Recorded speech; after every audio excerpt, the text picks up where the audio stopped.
நீங்கள் எல்லாரும் பார்த்திருப்பீங்கள் அநேகமா பத்திரிகைகள்ல ஊடகங்கள்ல இந்த நாட்டினுடைய முன்னாள் ஜனாதிபதி மஹிந்த ராஜபக்ச அவர்கள் பாலச்சந்திரன் என்ற ஒரு மாணவன் கொலை செய்யப்பட்டதற்காக தான் மனவருத்தப்படுவதாக ஒரு செய்தி உலாகும். பாத்தீங்களா, படிச்சீங்களா? இந்த படிச்சேன். பாலச்சந்திரன் உங்களுக்கு தெரியுமா? கொஞ்சம் பேருக்கு தெரியும், கொஞ்சம் பேருக்கு தெரியாது. பாலச்சந்திரன் தமிழீழத்தின் தேசிய தலைவர் பிரபாகரன் அவருடைய மகன். கிளிநொச்சி மகாவித்தியாலயத்தில் நான் அதிபராக இருக்கும் பொழுதும் எனக்கு முதலும் அவர் படித்தவர்.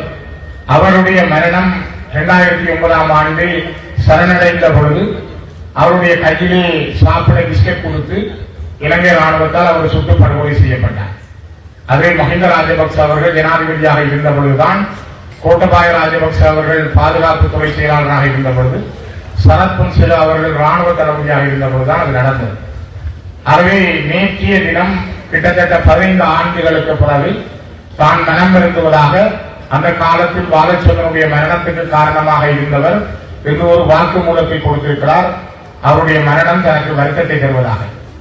ஒரு தேசிய குழந்தையான பாலச்சந்திரன் உங்களை போல வெள்ளச்சக்கையோட படித்து கிளிநொச்சி மகாவித்தியாலயத்தில் ஒரு மாணவனாக இருந்தவர். அவருடைய மரணம் மிகவும் உலகம் முழுக்க மிக கடுமையாக எல்லோரையும் பாதித்தது. 2012ஆம் ஆண்டு பிரித்தானியாவில் இருக்கிற த இண்டிபெண்டன்ட் என்கிற ஒரு பத்திரிகை அவருடைய படத்தை வெளியிட்டு அவர் மிக அருகிலே வைத்துத்தான் சுட்டுக் கொலை செய்யப்பட்டிருக்கிறார் என்று அந்த ஆய்வு ரீதியாக ஒரு ஆய்வாளருடைய செய்தியோடு அந்த செய்தியை வெளியிட்டிருந்தார். பிபிசியினுடைய செய்தியாளராக இருந்த பிரான்சிஸ் கரிசன் அவர்களும் அந்த செய்தியை உறுதிப்படுத்தி என்னுடைய கவலையை பதிவு செய்திருந்தார். இன்றுதான் மெல்ல மெல்ல எங்களுக்கு நடந்த விடயங்கள் வெளியிலே வருகின்றன. ஏன் நான் இதை சொல்கிறேன் என்றால், நீங்கள் குழந்தைகள், இப்பொழுது 6ஆம் ஆண்டுக்கு மேலே படித்துக் கொண்டிருக்கிற பிள்ளைகள், எங்களுடைய வரலாறுகள், எங்களுக்கு நடந்த துயரங்கள், ஏன் நாங்கள் ஒரு போலியல் வாழ்வுக்குள் இருந்தோம் என்பதை நீங்கள் புரிந்து கொள்ள வேண்டும், அறிந்து கொள்ள வேண்டும் என்பதற்காக நான் உங்களிடம் இதனை பதிவு செய்கிறேன்.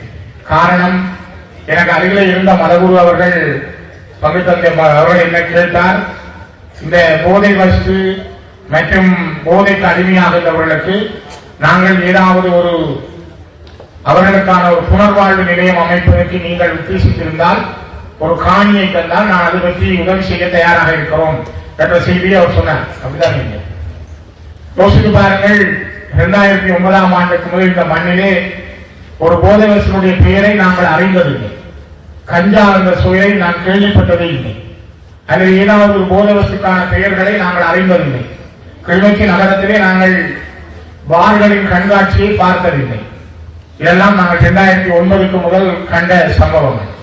ஆனால் இன்று ஒரு பாதிக்கப்பட்ட எங்களுடைய சமூகம் சார்ந்த பிள்ளைகளை புனர்வாழ்வு அளிப்பதற்கு நிலம் எடுத்து அதற்கு கட்டடம் அமைத்து அங்கே அவர்களுக்கு புனர்வாழ்வு வழங்கலாமா என்று சிந்திக்கின்ற அளவுக்கு இந்த 15 ஆண்டுகள் எங்களிடம் ஓடியிருக்கிறது. அவை அன்புக்குரிய குழந்தைகளை, உங்களுடைய கைகளில் தரப்பட்டிருக்கிற ஒரு பாரிய பொறுப்பு. நான் நுழைவாயிலை திறந்து வைத்து பேசுவேன் என்று எதிர்பார்த்தால் என்னுடைய மனசை காலை இந்த விடயம் பாதிப்பதனால் உங்களிடம் பதிவு செய்கிறேன்.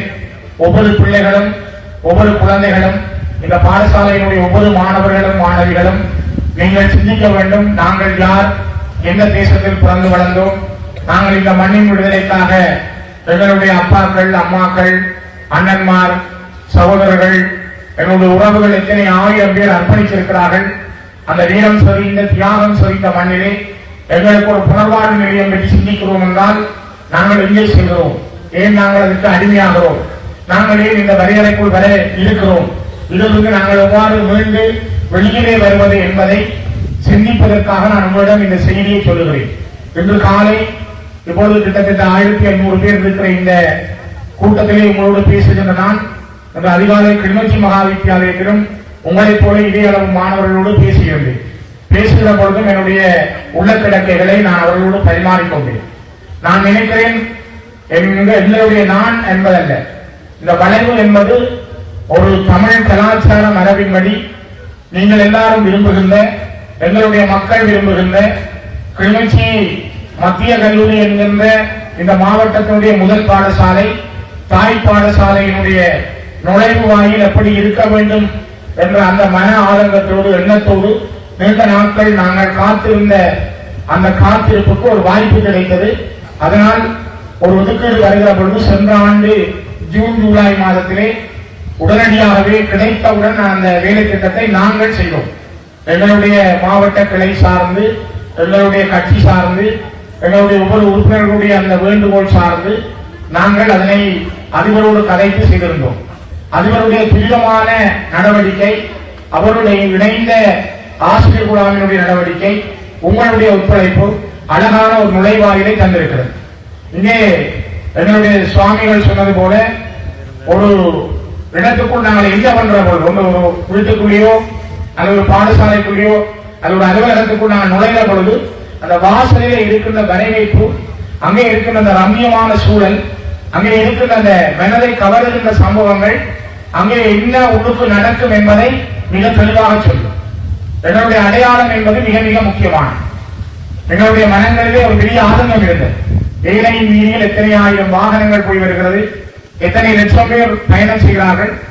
எங்களுடைய அடையாளம் என்பதை சொல்வதற்கு நாங்கள் ஒரு தமிழ் தேசிய அடையாளம் உள்ள இனம், நாங்கள் ஒரு தேசிய இனம், எங்களுக்கான தேசிய அடையாளமாக இதனை நாங்கள் பறைசாற்றுவதற்கு எங்களிடம் இதிலே என்ன இருக்கிறது என்ற இயக்கம், ஆதங்கம் எங்களிடம் இருந்தது. அதனுடைய ஒரு சிறிய வெளிப்பாடுதான் இந்த நுழைவாயில் பாடசாலைக்கு அமைக்கப்பட வேண்டும் என்பதில் அதிகமான கரிசனையை நாங்கள் கொண்டிருந்தோம். ராணுவ சின்னங்களும் எங்களை அடக்கி ஆளுகின்ற ஆக்கிரமிப்பு சின்னங்களும் எங்களுக்கு முன்னாலே இருக்கின்ற சூழலில் நாங்கள் யார், எங்களுடைய அடையாளம் என்ன, தமிழர்களுடைய குறியீடு என்ன, நாங்கள் தமிழர்களாக இந்த மண்ணிலே எப்படி வாழுகிறோம் என்பதை அடையாளப்படுத்துகின்ற அந்த அடையாளங்கள் மிக முக்கியமானது. ஆகவே ஒரு இனம் தன்னுடைய குறியீட்டை இழக்காமல், தன்னுடைய அடையாளத்தை இழக்காமல் வாழ்வதற்கு நீங்கள் மிகப்பெரிய அடையாளம். உங்களைப் போல சின்ன வயசிலே நான் மட்டுமே இங்கு இருக்கின்ற பலரும் உங்களைப் போலவே நாங்கள் பார்த்து படித்து பழகி அனுபவங்கள் உள்ளாக வளர்ந்தவர்கள். அதனால் உங்களிடமும் நாங்கள் எங்களுடைய தேசம் பற்றிய கனவுகளை, எங்கள் நிலம் பற்றிய கனவுகளை, உங்களுக்காக இந்த மண்ணிலே தங்களை ஆகுதியாக்கியவர்கள் பற்றிய கனவுகளை உங்களிடம் ஒப்படைக்கிறோம். இது உங்களுக்குரிய பொறுப்பும் காலக்கடமை. ஆகவே நாங்கள் ஏதோ தவறு விடுகிறோம், அந்த தவறுகளை திருத்த எங்களுக்கு புனர்வாழ்வு நிலையங்களை தேடி செல்லாமல் அது அமைக்கத்தான் வேண்டும் என்றால் அது எங்களுக்கு எதிர்கருத்தில்லை. ஆனால் அவற்றை உருவாக்குகின்ற கர்த்தாக்களாக நாங்கள் இல்லாமல், நாங்கள் எங்கள் மண்ணிலே எங்களை நாங்களே ஆளுகின்ற, எங்களை நாங்களே மனிதர்களாக உருவாக்குகின்ற, எங்களை நாங்களே படிமுறைப்படுத்துகின்ற மனிதர்களாக ஆளுமைப்படுத்த உங்களிடமிருந்து நான் பல விடயங்களை எதிர்பார்க்கிறோம். அதிபர் குறிப்பிட்டார், நாங்கள் வைத்தியர்களை அல்லது இன்ஜினியர்களை, கணக்கியலாளர்களை அதிக அளவில் எதிர்பார்க்கவில்லை என்று 100% அவர் சொல்லவில்லை.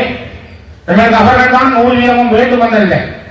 நல்ல மனிதர்களை, நல்ல சிந்தனையாளர்களை, தேசப்பட்டுள்ளவர்களை, இந்த மண்ணை நேசிக்கின்றவர்களை, மக்களை நேசிக்கின்றவர்களை நாங்கள் எதிர்பார்க்கிறோம் என்று அவர் சொன்னார். நானும் அதைத்தான் உங்களிடம் சொல்லுவேன். இந்த தேசம் ராஜதந்திரிகளை எதிர்பார்க்கிறது. நாளை இந்த உலகத்திலே எங்கள் மக்களுக்கான விடுதலை பற்றிய கனவுகளை சர்வதேச சமூகத்திடம் சொல்வதற்கான நல்ல ராஜதந்திரிகள் உங்களிடம் இருக்கிறார்கள். அந்த உணர்வுள்ள பல குழந்தைகள் உங்களிடம் இருக்கிறீர்கள். சோதனானன் சென்றிருக்கிறார். அவருடைய காலத்திலே பாடசாலையில் இருந்த வளங்கள், குறைபாடுகள் ஒரு வகையான. இன்று அதிபர் புலராஜா அவர்கள் இருக்கிற பொழுது 30 ஆண்டுகள் கடந்து இருக்கிற வளங்கள், குறைபாடுகள் இன்னொரு வகையான. ஆனால் ஒரு காலத்திலே நாங்கள் ஒரு பாடத்திற்கு ஆசிரியர் இல்லை என்றால் பட்ட பேரங்களும் வரலாறுகளும் வித்தியாசமான. இப்பொழுது இருக்கிற காலச்சூழல் வேறு வகையான. இப்பொழுது நம்முடைய கைகளிலே கைத்தொலைபேசிகள், வீடுகளிலே தொலைக்காட்சிகள், இதனை விட பல இலத்திரனியல் உபகரணங்களோடு ஒரு நவீன உலகத்துக்கும் நாங்கள் புகுந்திருக்கிறோம். ஆனால் அந்த காலத்திலே ஒரு தகவலை சொல்வதனால் எத்தனையோ கிலோமீட்டர்கள், எத்தனையோ மைல்கள் நாங்கள் துணிச்சக்கர வண்டிகளில் செல்ல வேண்டும், அல்லது 2 நாள் 3 நாள் கடந்துதான் செய்தி பரிமாறப்படும். இந்த நாட்களை எல்லாம் கடந்துதான் நாங்கள் பயணம் செய்வோம். நண்பர் கேதீஸ்வரன் பிரைமரி அதிபர் இருக்கிறார். நானும் அவரும் துணிச்சக்கர வண்டியை அவர் முல்லைத்தீவில் இருந்து வருவார்.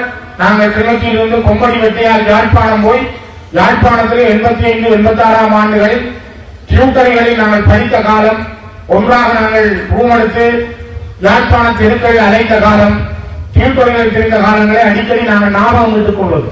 ஏனென்றால் அந்த காலம் இருந்த சூழல் வித்தியாசமான. யாழ்ப்பாணத்தில் நாங்கள் உயிரோடு இருக்கிறோமா இல்லையா என்று சில வேளைகளில் எங்களுடைய தாய் தந்தைகளுக்கு இங்கே தெரியாது. அப்படி ஒரு காலத்தில் நாங்கள் படித்த நாட்கள் உண்டு. ஆனால் இன்று காலம் வேறு. இப்பொழுது நான் நினைக்கிறேன் பேசிக் கொண்டிருக்கிற பொழுதே யாரோ பார்த்துக் கொண்டிருப்பார்கள். நீங்கள் இங்கு நடந்த அவ்வளவு சம்பவங்களும் உலகத்தின் பரப்புகளுக்கு போட்டோ பதிவுகளாக இப்பொழுது போயிருக்கும்.